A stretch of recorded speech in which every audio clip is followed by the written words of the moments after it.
Eu sou a Ju Araújo, para quem não me conhece ainda, eu sou psicóloga organizacional e eu ensino empresários de pequena empresa a assumirem as rédeas das suas emoções para destravar o negócio de vocês em 3 meses.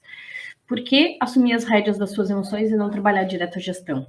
Porque muitas vezes o problema não é a gestão, é as nossas travas frente à nossa gestão. Quer ver uma coisa bem importante? Uma cliente minha, a gente estava trabalhando o financeiro dela, só que antes da gente trabalhar o financeiro, a gente fez várias sessões para conseguir entender algumas questões internas dela e tudo mais, e ela falou, Ju, como foi bom a gente ter falado sobre primeiro as minhas questões, porque agora parece que o financeiro está claro. Se tu tivesse trazido direto sobre o financeiro, eu ia me bloquear e ia dizer assim, não tô entendendo nada, não serve para mim. Então, justamente isso prova, né, o quanto muitas vezes os nossos problemas não estão na gestão por si só, porque gestão é fácil, joga lá no Google como fazer gestão financeira de uma empresa, né? Então, não é sobre fazer a gestão, mas é o que nos impede de conseguir ter uma boa gestão. Por que a gente não consegue lançar? Por que a gente não consegue olhar os dados? Por que a gente não consegue ter uma conversa com o colaborador? Enfim, são muitas questões nossas emocionais que interferem no desempenho da nossa empresa. E esse é o meu trabalho e estou aqui hoje para a gente falar um pouco sobre isso, certo? A live de hoje, então, o tema dela são 3 causas da baixa produtividade dos funcionários de vocês, que é algo bem importante, porque trabalhar numa empresa com baixa produtividade não vai trazer retorno, mas que não seja a causa do funcionário que ele é responsável, umas coisas que vocês estão fazendo aí e que está prejudicando o trabalho deles. Que? Ju, tá maluca? Como assim? Eu ouço muitas queixas sobre desempenho de funcionário, isso é bem comum, né? Então, assim, eu sempre ouço alguma empresa reclamando, seja as empresas que me contratam para fazer seleção, seja clientes minhas, seja um paciente, que normalmente é empresária também, mas, e eu também, muitas vezes me queixo, então, muitas coisas do que a gente se queixa sobre desempenho de funcionário está muito mais ligado no nosso jeito de lidar com eles do que necessariamente um problema deles. Então, o que eu sempre falo, né? Como a empresa é de vocês, e meu marido fica muito bravo comigo, porque ele diz, tu tá sempre protegendo elas, não sei o quê. E não tô protegendo elas, mas eu primeiro responsabilizo ele. Primeiro ponto, assim, né? Eu não posso mudar o outro. Eu não posso simplesmente chegar pro outro e dizer, muda porque não tá bom. Quer dizer, eu até posso, né? Na verdade, eu posso chegar e posso dizer, a gente fala isso no casamento, a gente fala isso, né, para os nossos pais, e a gente tende a falar isso para os nossos funcionários, isso aqui não dá, tem que mudar. Isso não significa que o outro vai mudar. Isso não significa que o outro vai, a partir dali, então, me trazer o resultado que eu quero. E eu não posso terceirizar o resultado. Eu não posso simplesmente achar que o outro vai melhorar e vai resolver o meu problema. Se eu sou dona da empresa, o problema é meu. Estava falando que meu marido fica muito bravo, que eu responsabilizo ele, e a gente não pode terceirizar a nossa responsabilidade. Se eu tenho um problema, seja em relação a um funcionário, o problema ainda é meu enquanto empresário. Então, qual é a ideia hoje? Hoje eu vou mostrar de forma prática quais são os problemas que eu mais vejo de baixa produtividade e que a culpa é tua mesmo, tá?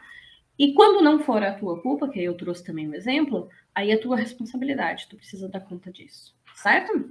Então, sem mais delongas, vamos ao primeiro problema de baixa produtividade. Então, o primeiro problema que eu trouxe é um problema bem comum que as pessoas não estão desempenhando bem, as pessoas não rendem, parece que são meio barata tonta, corre de um lado, corre para o outro, mas não está conseguindo trazer resultado. Um primeiro ponto que eu acredito que seja. Eu vou trazer como culpa, tá? Mas eu até coloquei no título culpa entre aspas, porque não quer dizer que seja uma culpa, mas, enfim, é algo que precisa ser resolvido interno na empresa para depois ver se aquilo é um problema do funcionário ou não, tá? Então, a primeira questão é que talvez os teus funcionários, se eles não estão desempenhando bem uma função, pode ser que eles estejam perdidos, que eles estejam confusos, que eles não saibam bem o que fazer, e aí, consequentemente, eles vão ficar inseguros, porque ninguém gosta de fazer o que não sabe e ter um risco de errar e ser chamado a atenção. Ninguém gosta de ser chamado a atenção. Ser chamado a atenção é como se a gente levasse pro lado de que eu não sou bom o suficiente ou tudo mais. Então, as pessoas, elas, quando se sentem perdidas e inseguras, elas tendem a enrolar e não a fazer errado ou perguntar as coisas e dizer, olha, eu não sei. Né? Então, as pessoas têm muita dificuldade de admitir que não sabem. Então, elas ficam enrolando. Então, quando vocês verificarem que um funcionário não está entregando muito bem o que vocês querem, vocês precisam checar algumas coisas óbvias. esse funcionário, e aí quando eu falar se ele tem clareza, não vale dizer, sim, Ju, ele tem clareza, eu já falei, eu sei que tu falou, mas o fato de tu falar não significa que ele tem entendido, tá? Então a gente precisa checar se ele tem clareza da boca dele.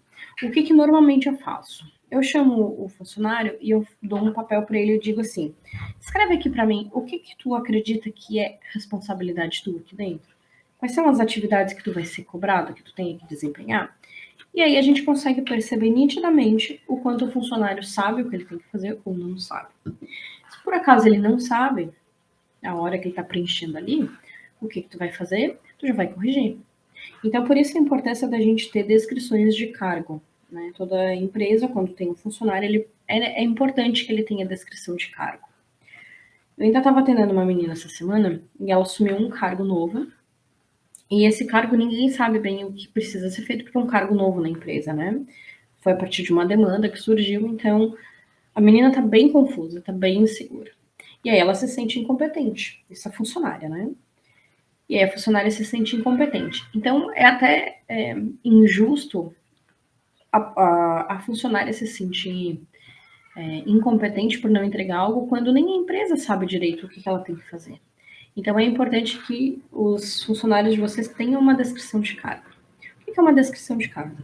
É uma folha que vai estar escrito todas as atividades que ele desempenha em forma de rotina, da hora que ele entra até a hora que ele vai embora, tudo o que precisa ser feito. Quando eu digo tudo, é tudo que ele faz, tá? Tudo que for atribuição dele. Não necessariamente ele precisa fazer todo dia, mas, por exemplo, quem é na área de departamento pessoal, a RH tem que fechar o ponto. Vai fechar o ponto uma vez por mês. Mas tem que estar lá na descrição de cargo para a pessoa entender que é responsabilidade dela fazer isso, certo? Tá, então eu tenho a descrição de cargo, mas parece que a pessoa ainda não tá entendendo muito bem, ou ela ainda tá deixando furo, tá deixando passar umas coisas importantes, né? Isso é o empresário falando. Isso é um fato real também de uma outra pessoa que eu atendi, de uma empresária, que a menina do financeiro não estava desempenhando bem. E eu que tinha feito a contratação, então eu sabia da capacidade da menina. Aí o que a gente faz? A gente precisa chamar a pessoa e entender o que tá, digamos assim, o que tá pegando nela, né? O que tá rolando? Onde que tá tocando nela que ela trava, ou que ela tá deixando coisas passarem. E aí, nessa conversa com essa menina, ela trouxe, assim, que ela tava realmente deixando coisas passar, porque ela não percebia que aquilo era tão importante, assim, para a empresa.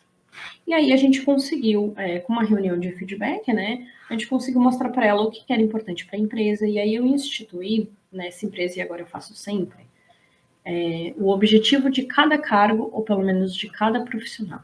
Então, nessa conversa que tu vai ter com essa pessoa, que de repente não está desempenhando bem, tu já pega e já senta com a pessoa e diz assim, eu te contratei para tu trazer o quê? O que assim, no final, tu me entregando isso, eu vou dizer, nossa, o trabalho é muito bom. E aí as pessoas sabem, elas vão falar, se elas não sabem, já mostra que elas estão confusas, tá? Mas a pessoa tem um certo entendimento sobre a vaga.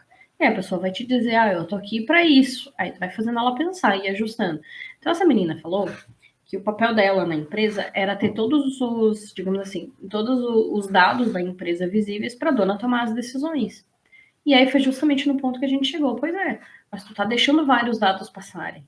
Então o relatório final que ela olha tá correto? A menina, não, porque, né, se não tá lançando, não tá correto. Então, se não tá correto, adianta tu entregar o relatório errado? Tipo, é como se tu não tivesse feito. Por mais que tu fez 90% do teu serviço, se o relatório tá errado, ele não serve para nada. No fim das contas, não é sobre entregar 90% do relatório. É sobre entregar dados para a dona tomar a decisão correta. Só que se tu tá entregando dados errados, ela vai tomar a decisão errada. Faz sentido o que eu tô falando? Então, aí a gente conversou sobre isso com a menina e a menina entendeu. É claro que ela ainda erra, é claro que, né, ainda tem situações que ela passa, e aí ela até relatou isso, foi bem legal, na própria reunião ela trouxe. Muitas vezes ela acaba deixando passar esses dados, porque é tão corrido que ela não consegue sentar e fazer. Ela sentava, começava a fazer e era interrompido o tempo inteiro.